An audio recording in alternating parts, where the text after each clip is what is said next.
Dark Rangers Inc. and we all know how difficult it is to capture good data, whether we're battling a full moon, city light pollution, or maybe those clouds that have been looming over for months on end. And so what if I told you there was a tool in PixInsight that would allow you to create amazing images with a lot less integration time, especially on some of those faint or more challenging targets? Well, there is, and it's called Generalized Hyperbolic Stretch, or GHS. And today I'm going to go through a deep dive, comprehensive overview of the tool so that on your next image, you're going to be able to get the best results you ever have. So stay tuned.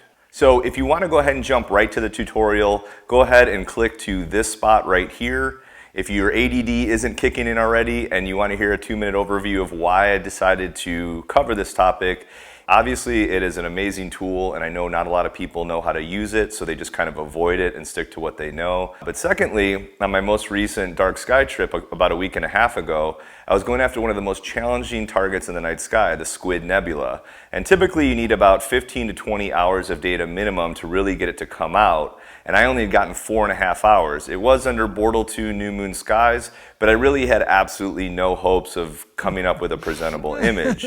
Now, on the way home, coincidentally, Adam Block had released an 1 hour and 9-minute long video. So I thought, well, I've got a 3.5 hour drive. I normally probably wouldn't sit through all that, but I went ahead and watched it. And I combined what I was already doing with his tutorial and then took it to this Squid Nebula, and I was amazed by the results I got. So I was able to get something that resembled an image that I was actually fairly proud to post. Now, I am going to go back and add to it, but for the limited amount of data, I think you guys can agree that this is a pretty good result for the Squid Nebula, and I'll show you what I would have been able to produce had I not used this tool. So using a normal stretch, I got nowhere near the amount of detail out of my data, and so that kind of cemented it for me. I've got to show people how to use this tool. I got to spread the gospel and get the word out. So sit back and take notes if you need to, because this is going to be a really awesome tool that's going to help you with all of your images going forward, especially those challenging ones like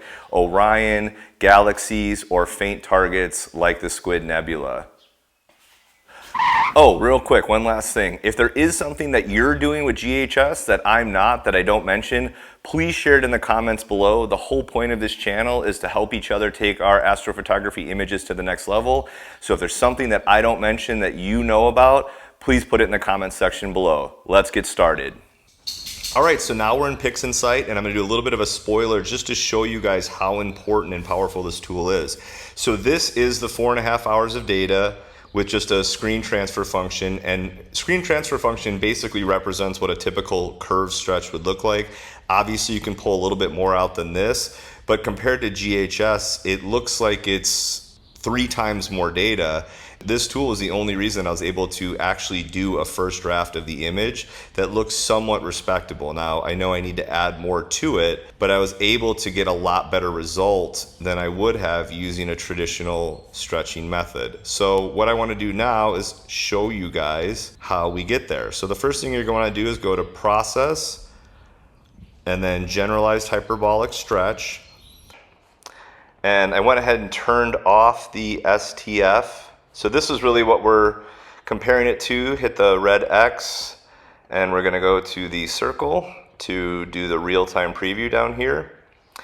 And I'm going to go up here in the Generalized Hyperbolic Stretch menu and change the 1 to 250.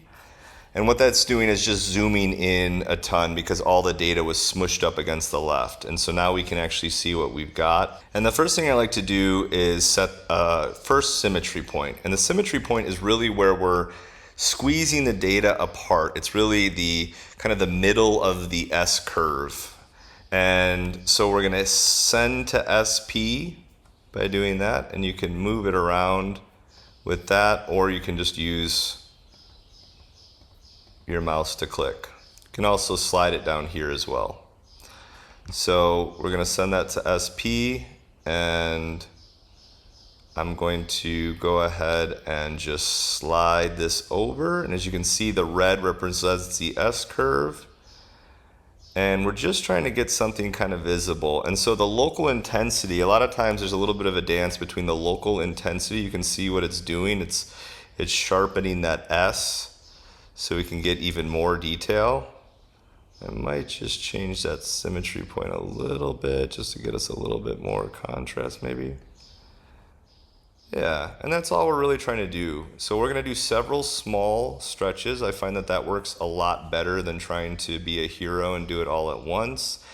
And already we're basically at about the amount of data that we had with the typical STF style stretch. And so what I want to do now is find a good symmetry point spot. So typically, yeah, like there's a little bit of O3 there or here, something a little bit to the right of the top of the curve.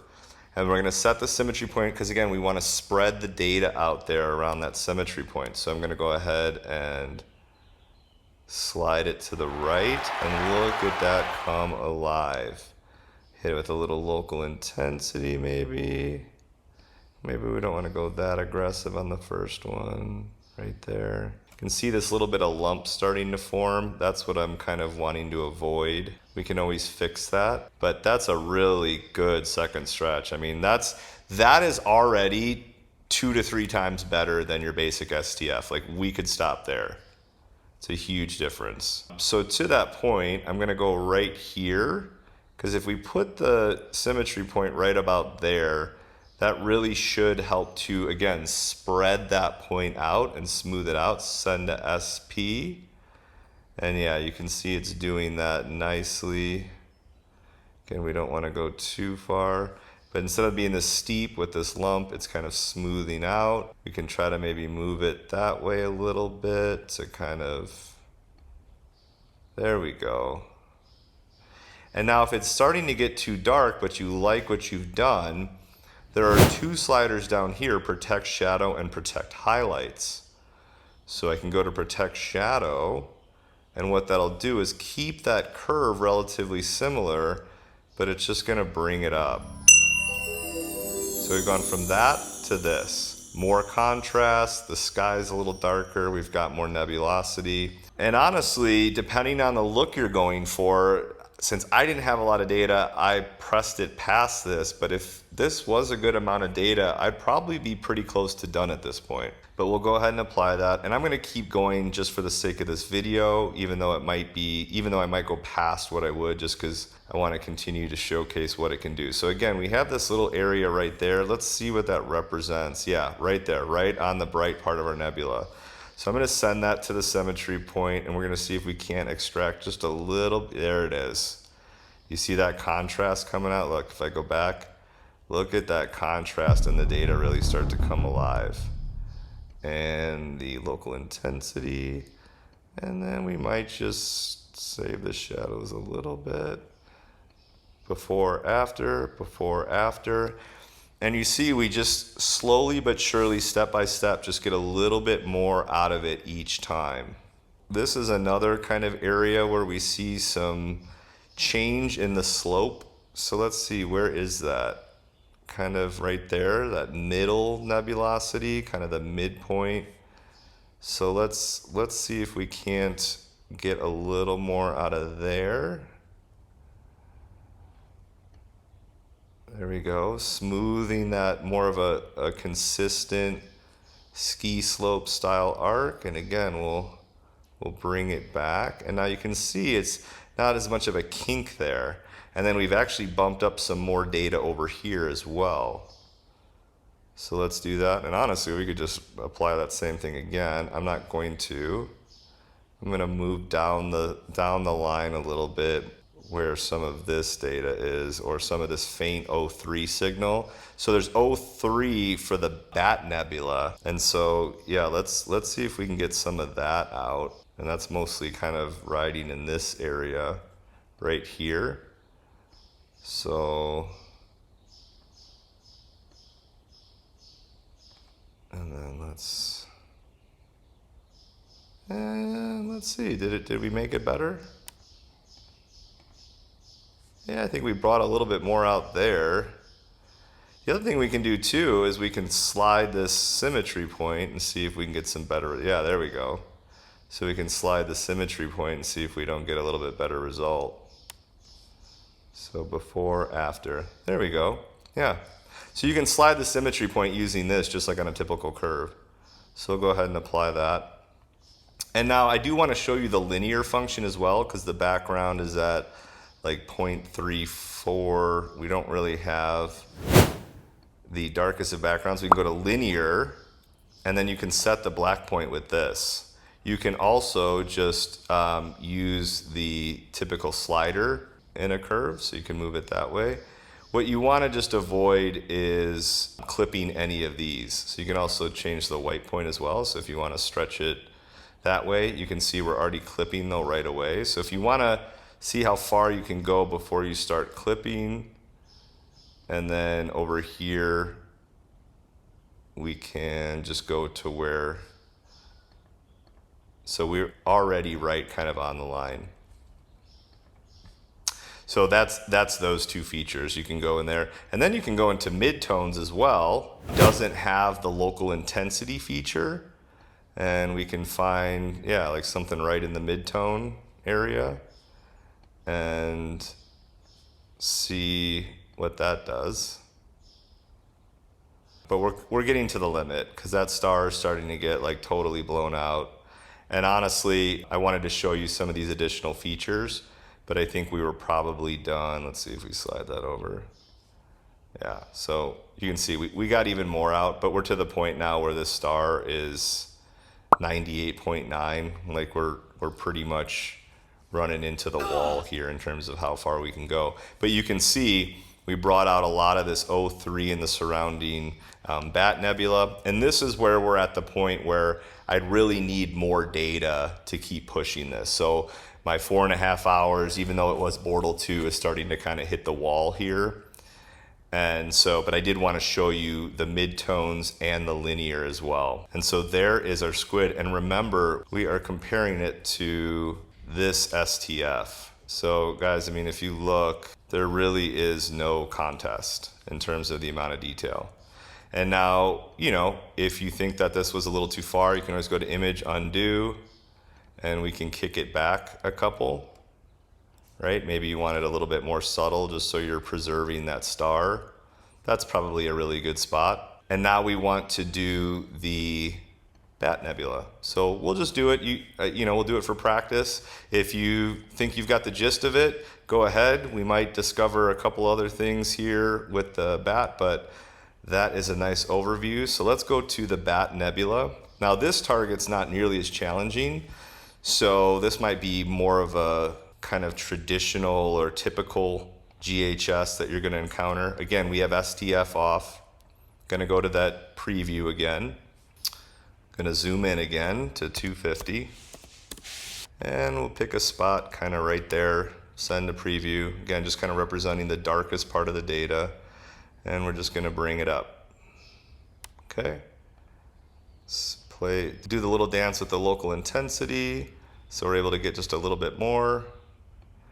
And again, we're not going for anything crazy. We can try to see where the best spot is. Maybe we don't want a ton of contrast up front, and we don't need that much on the first one. So usually around 8 to 12, somewhere in there is pretty good for the local intensity. Let's apply that. And then we'll reset it, and then let's zoom back out to 1. Okay, so let's see. We know we've got a little bit of a hump there. Let's see, where is that? It's going to be in the darker side. So like kind of right in there. Boom, right there. And let's send that to SP. And then, oh my gosh, like see how with an actual, like in the Bat Nebula is still somewhat faint, but you see how much easier it is. I mean, we were really working with a pretty challenging target. I'm gonna bring in the protect the highlights a little, but boom, before, after, big difference. Whoa. And then let's check this area out right here. We got these two little, so I'm gonna send, and then boom, we're really starting to separate out that data, which looks great.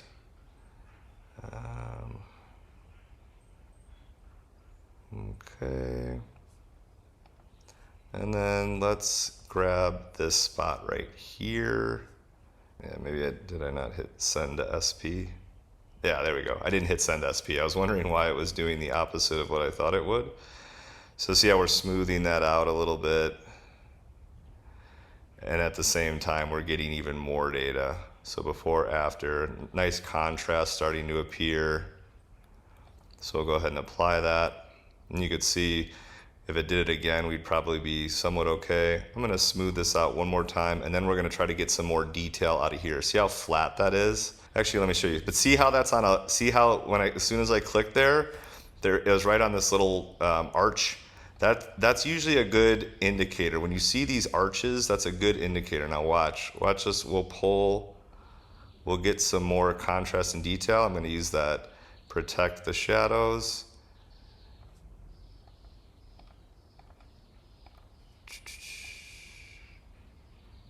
And see how we're starting to see a little bit more, look at that. So see how if I go back, see how it's all flat, one color, but now we're starting to see more of that detail in there. And we're still at 0.8, so we're nowhere near clipping. Yeah, we definitely want to apply that. Let's go back to this spot. Let's see where that represents, first of all. Right there, so kind of this middle. We send that to SP, and then, oh, look at all the contrast that brought out right there. Yeah, that's nice. Again, small changes. And then let's see, what's this spot representing? It's obviously a little bit brighter. Right there. So yeah, right there, this little sliver. Let's bring that out.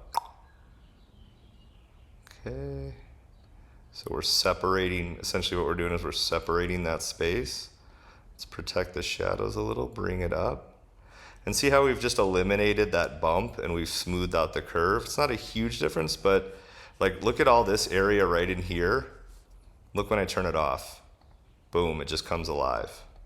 So you see how you're really able to just so specifically target different areas with GHS. So let's apply that. I like it.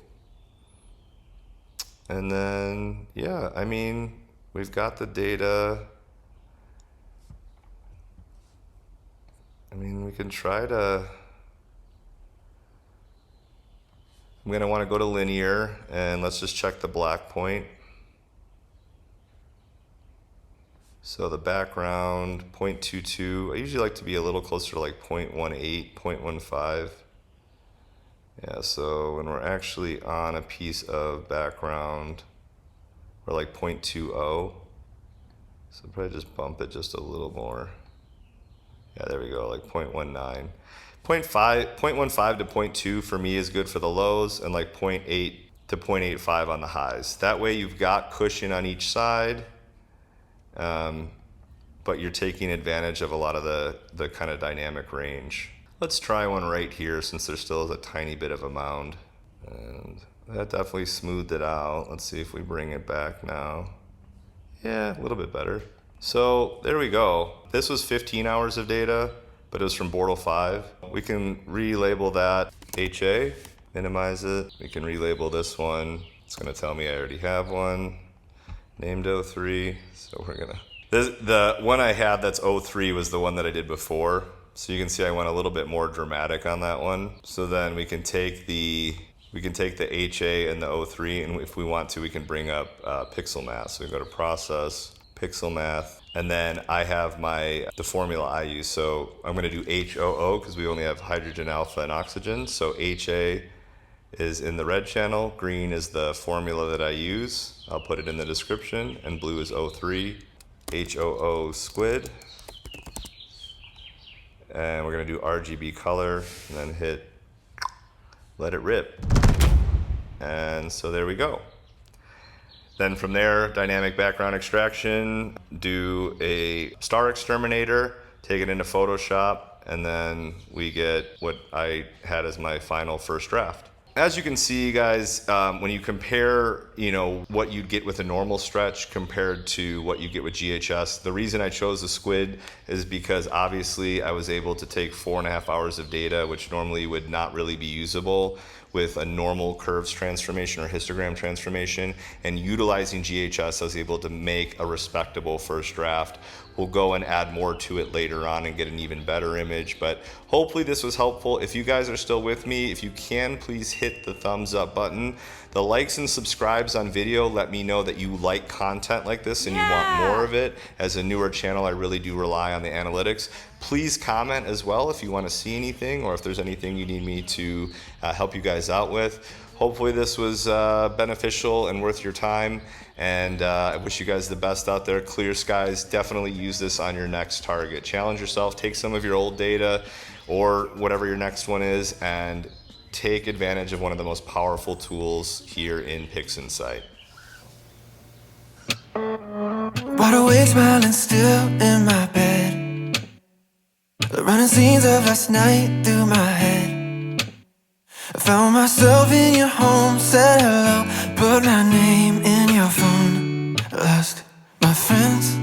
I first date walked to Pier 66. My lips, your lips, my heart beating right out my chest.